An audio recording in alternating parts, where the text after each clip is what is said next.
listening to the Emotional Abuse Recovery Podcast, episode number 6. You might not realize it, but you could be sabotaging your healing journey. Most people try so hard to move forward and heal. They try everything they can think of, as well as wait for time to ease the pain. So, if you're doing your best to heal, yet not getting your desired results, in today's episode, I will tell you several things you could be doing to sabotage your healing journey and how you can stop. So stay tuned because this episode is for you.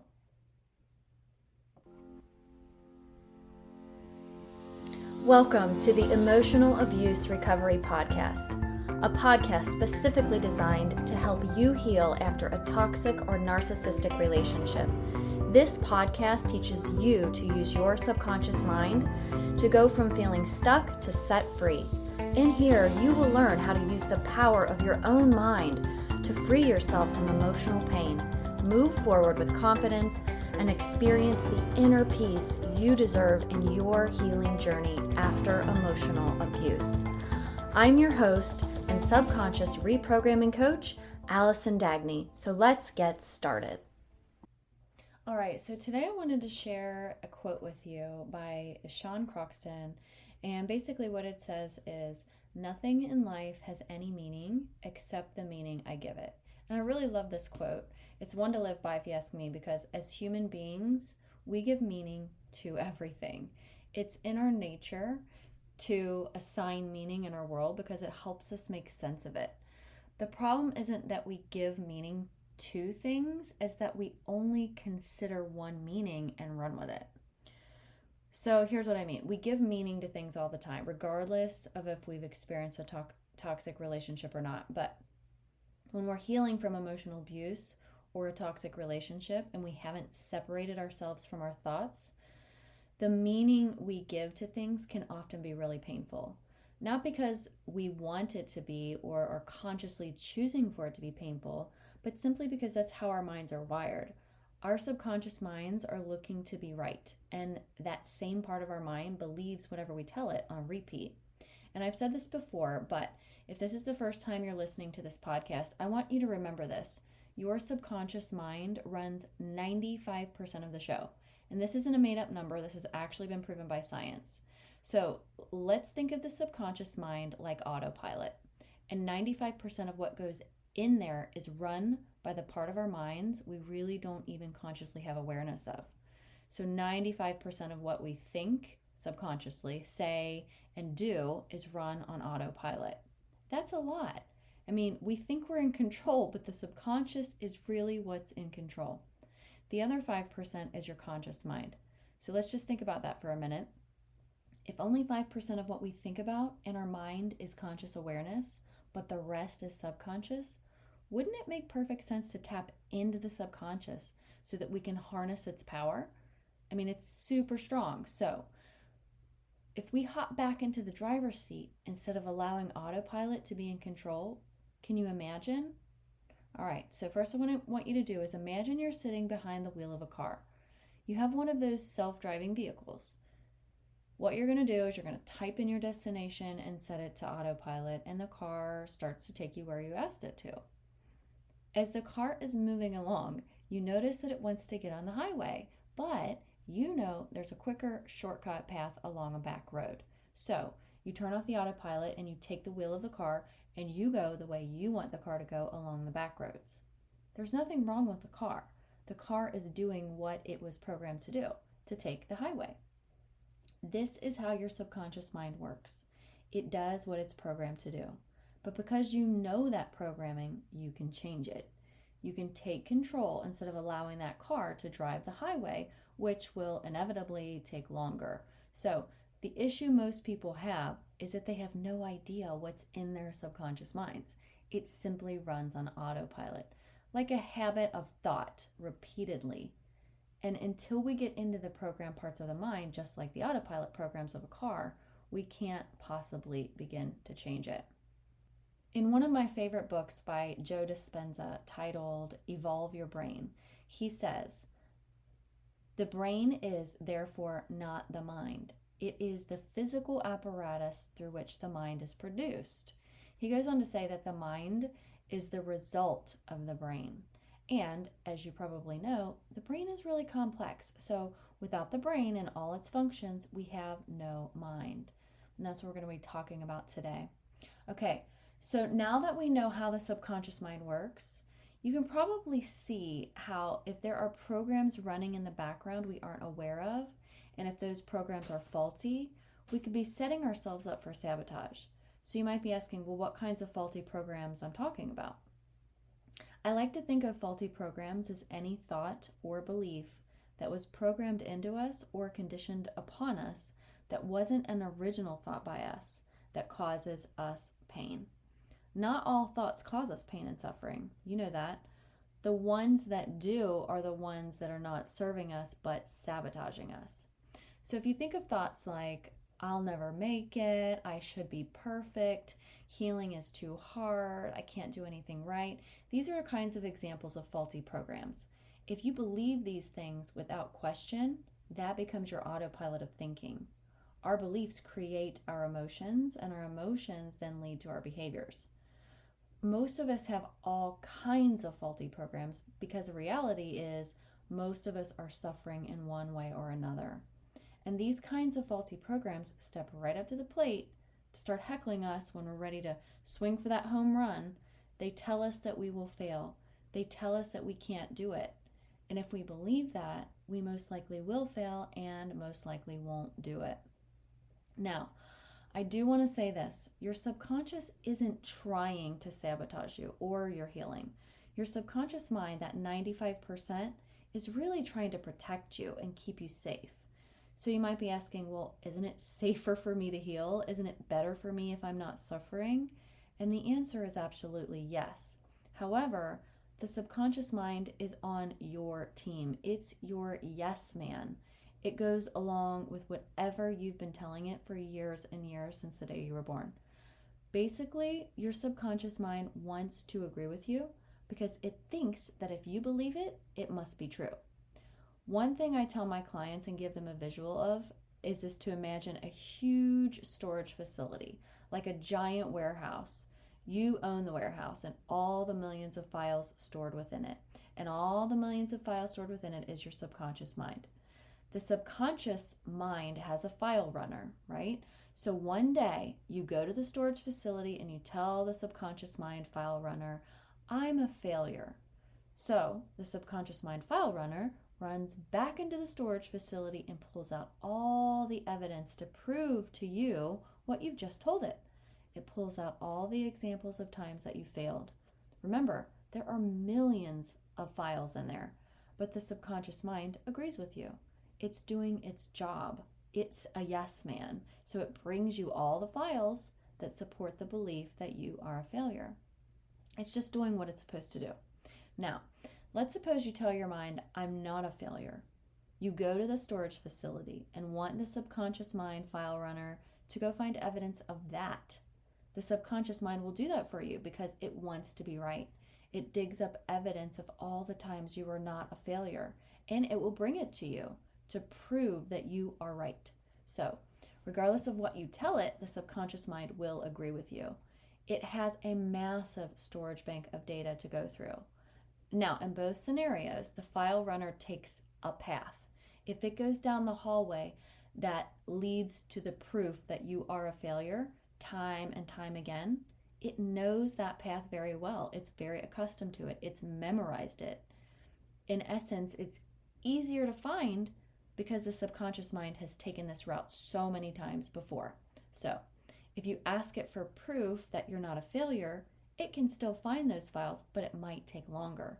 It might be more difficult because it hasn't taken this path before, or at least not very often. Think about if you were the file runner and you knew exactly where the painful files were.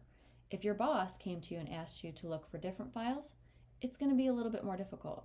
But the good news is, with habit and consistency, your subconscious mind can start finding those less painful pathways in the storage bank of your mind, and then over time and with practice, it becomes easier and easier. Then it's not running to support those painful beliefs anymore for you. It's finding the ones that keep you feeling happy and at ease. So you might be wondering, well, how does this sabotage my healing? And I'd like to give you an example from my life. After I escaped from my emotionally abusive marriage, I found out all kinds of things I needed to heal and repair about myself. One thing I remember as a huge issue for me was being defensive. Because I was constantly having to defend myself from attacks from my husband in my marriage, this carried over into all parts of my life. It was affecting my relationships with my family, my significant other, and even my children. It didn't really matter what it was. If I felt slightly attacked, I was on the defense.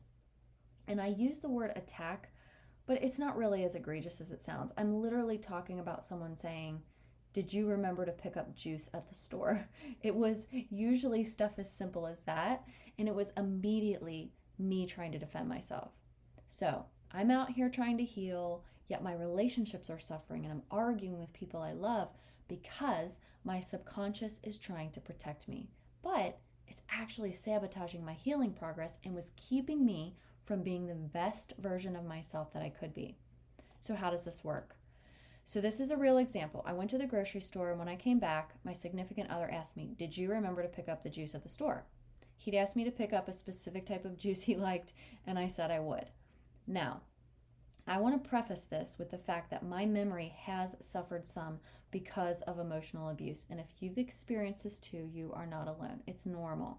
But I did have a grocery list, and I didn't actually put the juice on the list because I asked him for his special request like right as I was headed out the door.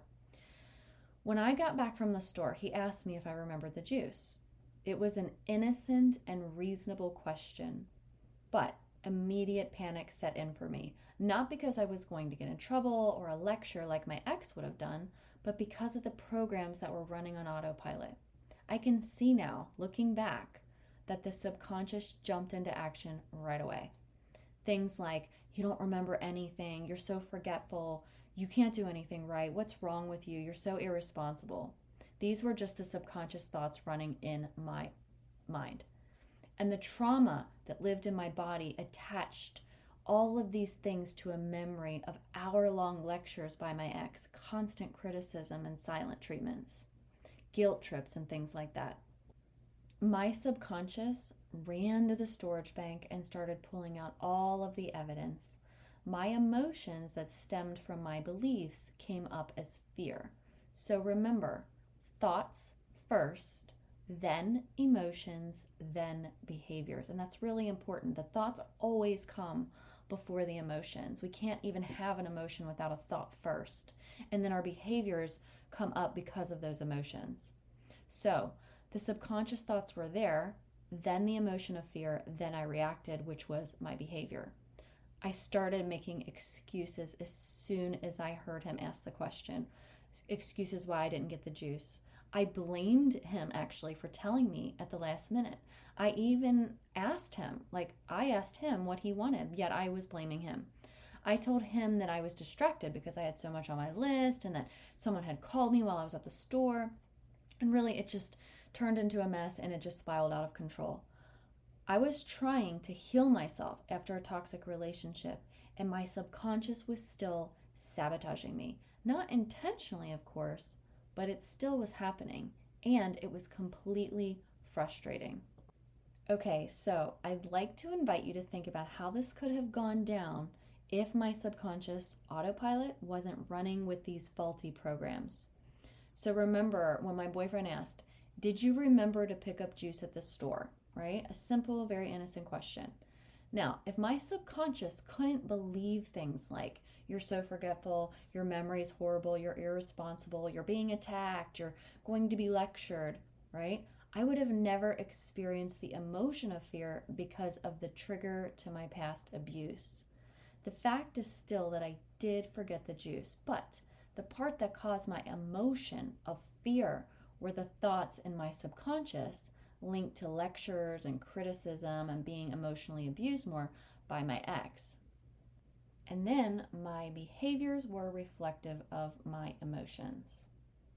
I'd have most likely responded like this if I didn't have those subconscious thoughts running in the background. I'd have probably said something like, "Oh, I'm so sorry, I actually didn't remember the juice. I should have put that on my list before I walked out the door." I can run back up to the store later and get it if you really need it. Seems pretty simple. And as you can hear, there were no excuses, no defensiveness, no blaming others, just me taking full accountability for a simple mistake. Just because I forgot something doesn't mean any of the things were true in the first scenario. Isn't it true that people forget things sometimes? Isn't it also true that memory issues are a result of mental and emotional abuse, so that could be normal? Could it be just as true that I am a responsible person and forgetting one item at the store doesn't make me irresponsible? Of course, all of that is possible. So, what can you do? How can you get this to shift off of autopilot? Because the reality is these things happen in milliseconds. It comes up faster than we think we can process it. But if you pay attention to your emotions, you can do this. Emotions are like little alarm bells going off. As soon as you feel any emotion, you can rest assured there are subconscious thoughts running in the background. So, when you feel that emotion pop up, whatever it is, first take a breath, just breathe. You want to get oxygen into your brain. So, make it a habit to take a deep breath into your nostrils for the count of 4 seconds, and then you're going to hold that in your lungs for 7 seconds and release it out for 8. Then what you do is repeat this for up to like 3 or 4 times. You'll allow the oxygen to reach your prefrontal cortex, which is the part of your brain that operates your cognitive and logical thinking, so that you can think clearly. Because it's important, we have to start thinking about what we're thinking about. So next is question your thoughts. Ask yourself, what am I thinking in this moment? What am I making this mean? What are the thoughts coming up in my mind? Are you believing things like I'm being attacked, or he thinks I'm stupid, or people expect too much of me, right? So you've been able to breathe, you've noticed the emotion, and now you're questioning the thoughts. Last, what you have to start to do is question the alternatives. Instead of going down the same thought habit avenue every time, try to think of some other alternatives. Is it possible you're not being attacked by that question? Is it possible that he doesn't think I'm stupid and that he was just looking for the juice and wanted to know if I'd put it somewhere or left it in the car? What else could this mean? How might other people interpret this? So all of this happens so fast, but you can actually train your mind to slow down so that the thoughts creating the emotions are no longer painful thoughts that sabotage your progress to being that best version of you that you can be on your healing journey. Another thing is not shifting beliefs, and this is how so many people sabotage their healing journeys. Most people don't think that how they are thinking is affecting how they are feeling, but that is exactly how our brains are wired. Our thoughts create our emotions, and our emotions lead to our behaviors. And here's the kicker. If you don't believe that your beliefs create your emotions, you'll likely never take actions to change them. And that means you're likely to continue staying trapped in the cycle of sabotage and unable to move forward in your healing. So you might be asking, but how do I shift my beliefs if I don't believe it? They are my beliefs. Are you asking me to change who I am? And my answer is absolutely not. Here's what I want you to remember. A belief is just something that is not 100% true for 100% of people 100% of the time. So you can still believe whatever you want. It doesn't make it true. What you do is shift how you think. You observe your thoughts as separate from you. You are not your thoughts. Simply because if we're able to observe something, we are not that thing.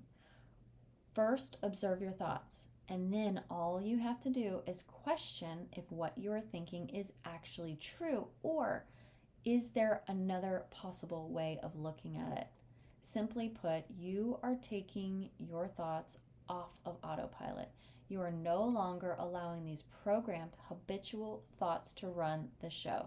You stop them in their tracks. You observe them and question them. That's really all there is to it. Give it a try and see the magic happen when you stop sabotaging through your subconscious and set yourself free. If you would like to explore doing this work with me one-on-one, click the link in the description and set up a free call with me today. Thank you for being here with me today in the Emotional Abuse Recovery Podcast. I hope you found value here with me. If this podcast episode was helpful to you, I'd love for you to hit subscribe and leave me a review. My goal is to help you go from feeling stuck to set free. You can find me on Instagram and Facebook, and you can check out whentearsleavescars.com for more resources and information to help you with your own emotional abuse recovery.